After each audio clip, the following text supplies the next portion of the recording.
Welcome to Thriller Premium. Welcome to Thriller Premium.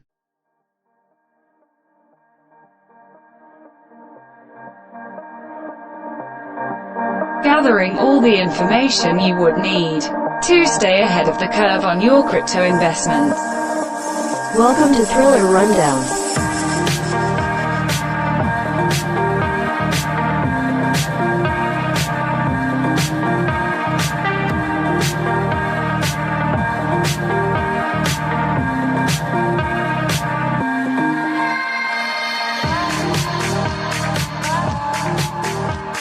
Hello, ladies and gentlemen, boys and girls from around the world.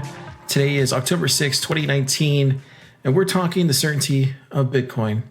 And you're probably wondering, Car, those are bold words. What are you saying? Well, I'm strictly talking about the upcoming halving here in May of 2020 and why this new information has led me to believe there's some certainty out there in regards to where the price is going. Let's do it.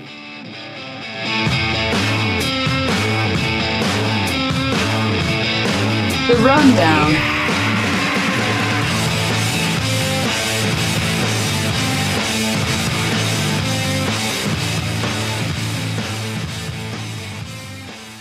Now you're probably wondering, hey, I know about the halving, Car. You've been talking about it all year.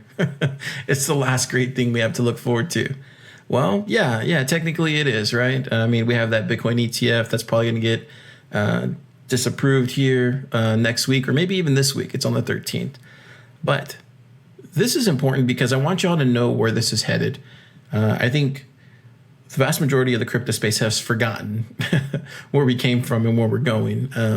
And what we're seeing right now in the markets is that it's that panic that's setting in for most people.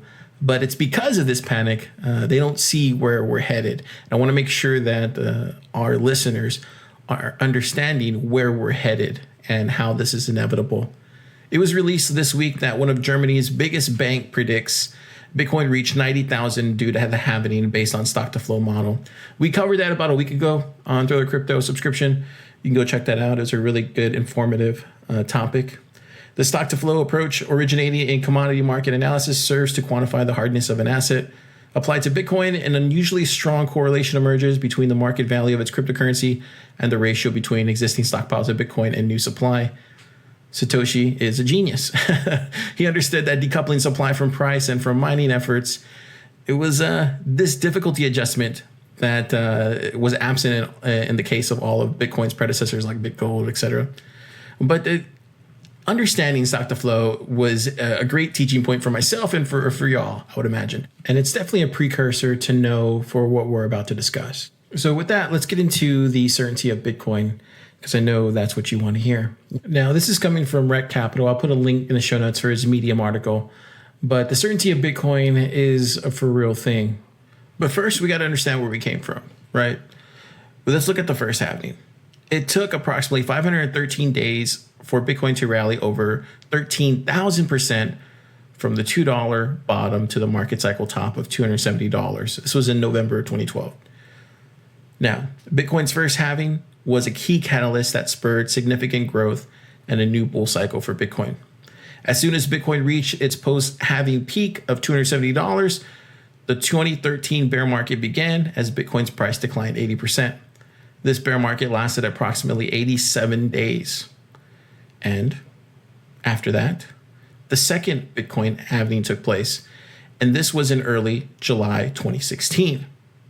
It took 1,068 days for Bitcoin to rally over 12,000% from the $164 bottom to the market cycle top of $20,000 that took place here in 2017, 2018. After the $20,000 peak, Bitcoin entered a 51-week bear market that bottomed in mid-December 2018. That's when we saw the $2,800 Bitcoin, right? Now, some key takeaways comparing both halvings. Historically, the Bitcoin halving has been a key catalyst in propelling Bitcoin into a new bull market. Everybody knows this. Bitcoin's price appreciates both leading up to the halving as well as many months after the halving has taken place.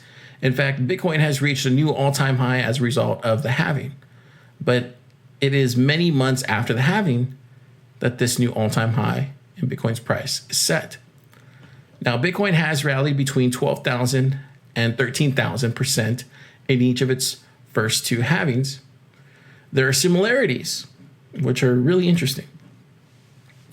If you consider the first halving, it took Bitcoin 513 days to rally as much as 13,300% from its pre-halving bottom of $2 to its post-halving top of $270. If you look at halving 2, it took Bitcoin 1,068 days to rally as much as 12,000% from its pre-halving bottom of $164 to its post-halving top of $20,000. The similarity across both halvings is that Bitcoin rallied approximately 12 to 13,000% from the bottom of the pre-halving bear market to the top of the post-halving bull market. But a crucial difference is that it took Bitcoin twice as long to experience that similar growth around the second halving. It was 1,067 days on the second one and 513 days on the first one. If we look here towards our third halving, which is going to take place here on May 2020, we can look at the Bitcoin price over 260 days to rally over 340% since its 3,152 bottom set back in December 2018. This means that Bitcoin's price bottomed approximately 519 days before Bitcoin's third halving. Now, this is very interesting because there are some key similarities in comparison to Bitcoin's second halving. Bitcoin's price bottomed 544 days before its second halving. Bitcoin rallied 383% to reach its pre-halving top prior to its second halving. At this moment in time, Bitcoin's pre-halving 3, which is coming up, price action very closely resembles Bitcoin's pre-halving 2 price action. And I'll put all these charts inside the newsletter, so make sure to check that out so you can kind of see the detailed breakdown. At this stage, the question isn't whether we can use the information to deduce down the effect about the upcoming third Bitcoin halving. It's more to lend a historical market data approach. Number one, Bitcoin has rallied 12 to 13%. That's what we know. It's in the data. If we use this same analogy of data towards this next halving, a 12,160% rally from Bitcoin's mid-December 2018 bear market bottom of $3,150 would result in a $385,000 Bitcoin. That's right, 385K Bitcoin. Now, if it rallies like it did in the halving 2, then it would be a 13,378% rally, which would lead to a $425,000 Bitcoin. So this is very interesting. That means right now, if you're seeing Bitcoin price at $7,600, $7,800, that's a steal for what it's going to be worth here after we reach the top of the second halving or the third halving. Okay, so let's look at the second thing. A new market cycle high tends to be made just before the halving, but it doesn't eclipse the old all-time high. Since mid-December 2018, Bitcoin rallied over 340%, which closely resembles the 383% rally that Bitcoin experienced leading up to its second halving. If Bitcoin were to rally 383% like it did prior to the halving number 2, it would reach a new market cycle high of $15,000, which is higher than the current market cycle local top of $13,900, right? Now, this turn of events would satisfy the historical tendencies of setting new market cycle prior to the halving, but not a new all-time high. This, in turn, would also satisfy another key tendency. If Bitcoin rallies less pre-halving, it will rally most post-halving and for a longer period of time. Should this tendency play out once again, this would mean that Bitcoin would have a higher likelihood of rallying over 13,000% compared to 12,000% rally from halving 2. On the other hand, however, if Bitcoin were to rally similar to its 663% uptrend prior to halving 1, that would mean that Bitcoin would reach a price point of almost 24,000 prior to halving 3. Of course, this would lead to a new all-time high prior to the third halving, which is something that goes against the aforementioned historical tendency, but if it did, you would likely see a retrace. It is for this reason that Bitcoin's price action may continue to closely resemble its halving 2 predecessor. If Bitcoin's post-halving number 3 growth resembles Bitcoin's post-halving number 2 growth, then Bitcoin may see new all-time high over 500 days after the halving. Now, in conclusion, I think it's fair to say that the amount of Bitcoin that gets created every 10 minutes gets cut in half every 4 years. Everybody can agree on that, right? This is why the Bitcoin halving has figured as an important catalyst that spurs significant growth in Bitcoin's price. We're going from 12 Bitcoins every 10 minutes to 6, right? It is an event that guarantees legitimate scarcity, and the exponential appreciation in Bitcoin's price is a testament to a very important principle in financial markets. Scarcity enhances value. After all, history doesn't lie, and it is likely going to lead to a high probability of massive profits for the people that are in Bitcoin now. And if you look at some of these charts that I posted, you can see the merger of the 1 and 2 detailed breakdown and what it means for the Bitcoin halving 3. I know it's tough to say this right now because it doesn't look like it. I'm still bullish on Bitcoin getting pretty high here by the end of the year. If we do bottom out, I don't think we're going to bottom out back down to 3K. If we do, then this would go against all of historical data that we have in front of us. But if we do go down that low, then it is almost guaranteed that we are going to see a larger Bitcoin top after the third halving. And that halving is coming up on us. It's May 2020. And it's so near we can almost taste it. So right now, when you're looking at Bitcoin price at $7,600 and you're looking at your Blockfolio wondering, where has all my profits gone? Just remember that we are looking at over a 12,000% top from Bitcoin at 3,152. Yeah, it's a pretty significant amount. And I will put all the charts in the show notes. But this data is just far beyond comprehension what it could mean for the average crypto investor out there or Bitcoin investor out there. It's remarkable to think we could see a $385,000 Bitcoin top after the third halving. And if we even if we get close to 16K before the actual halving takes place in May, then we are still looking really, really well. So if we're guaranteed to get back up to that 14K, 16K range here before the halving, then you're about to double your money by purchasing Bitcoin right now at $7,600, $7,800. It's a pretty bullish place to be, if you ask me. And this is why I think it's important to talk about this right now, because I don't think there's enough people talking about what we're in right now. I think everybody's too focused in on this kind of downtrend and not seeing the bigger picture that's right in front of us, literally like less than 4 months away, 5 months away. 5 months is nothing. Well, in crypto, it feels like forever, but in real life, 5 months is nothing. You turn and look, and 5 months has just passed like that. So we're very close, ladies and gentlemen, to seeing an explosion here from this $7,600 range that we're at right now. Okay, with that, let's get into 5 good minutes.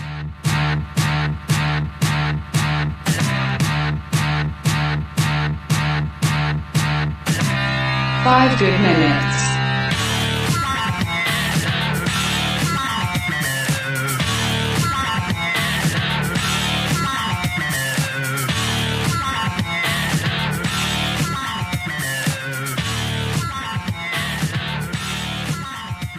All right. So today we're talking Bitcoin price into 5 good minutes. I'm sure a lot of y'all want to know exactly where I see the markets going. Today I'm going to tell you. And I'll put a timer on now. Now, a lot of traders and analysts out there are predicting more bottom barrel prices for Bitcoin. I mean, sure, why not? Let's get some more Bitcoin at really cheap prices. So there's some cryptocurrency retail investors out there that are cashing in. They don't want to get stomped out. They want to take their profits now. Whether they bought in last year at 3,000, they're unsure where this market is headed. They're afraid they're going to see a double bottom, so we might get back to 3K. I personally am not looking too far into the future just yet. As you know, these days, when it comes to cryptocurrency and Bitcoin and how I measure everything, I really measure everything in week spans, a day span, 2 day spans. I no longer look at crypto like a month out, 2 months out. Don't get me wrong. There's trajectories that are inevitable in cryptocurrency and Bitcoin that we just talked about at the top of the show. But as far as price analysis and where it's headed here in the short term, I'm only thinking like 72 hours ahead, if that, right?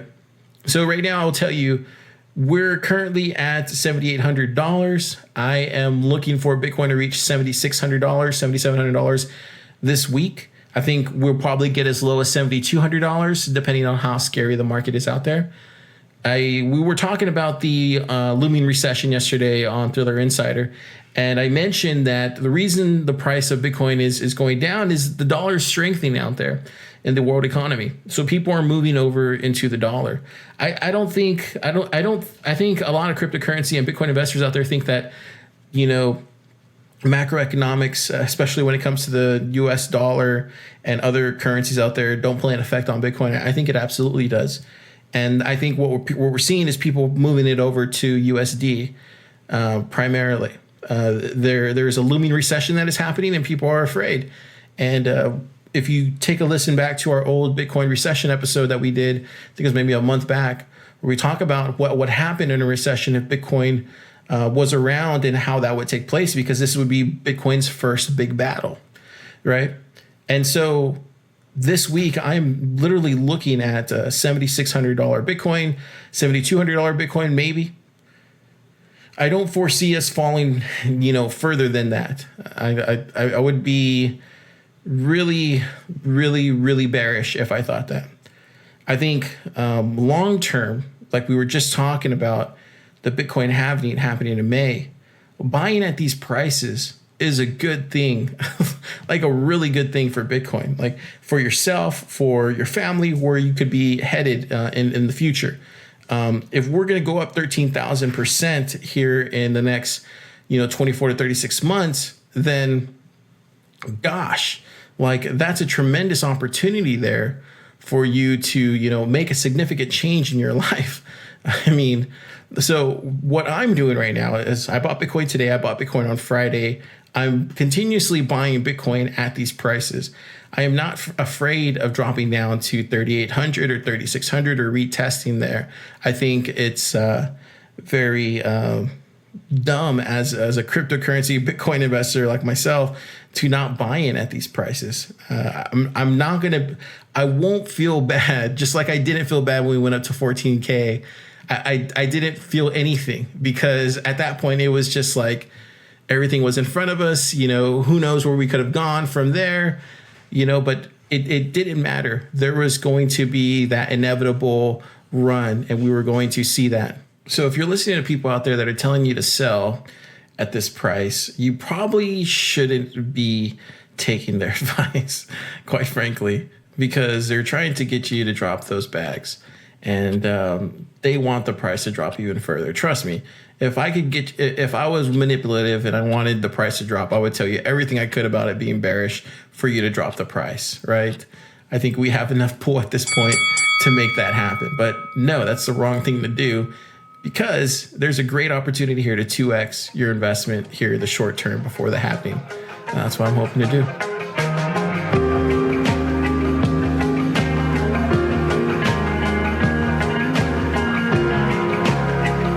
The hard truth.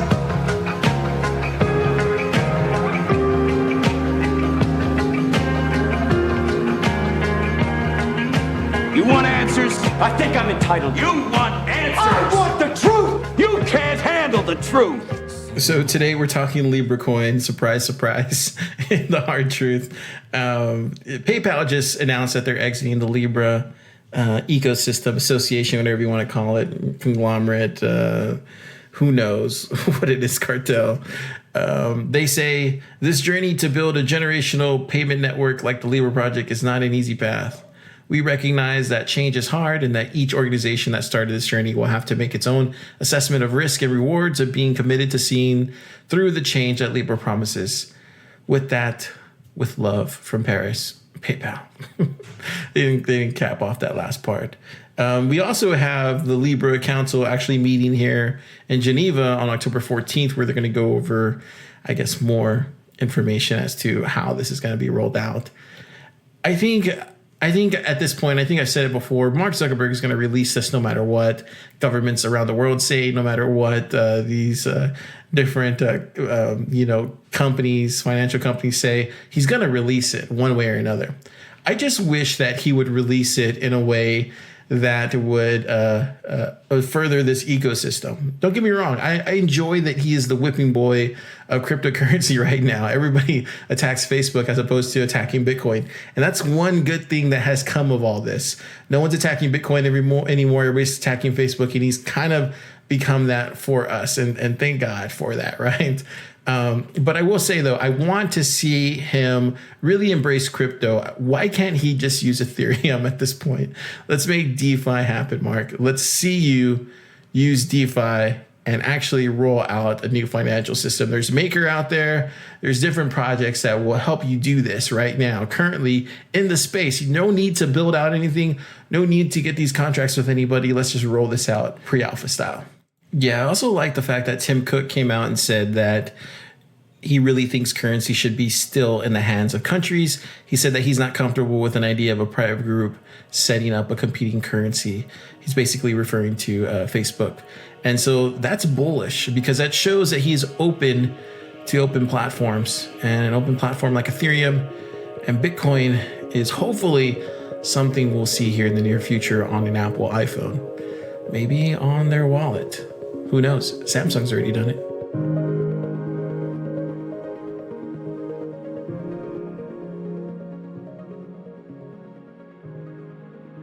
So we are currently, 31,785 blocks away from the halving.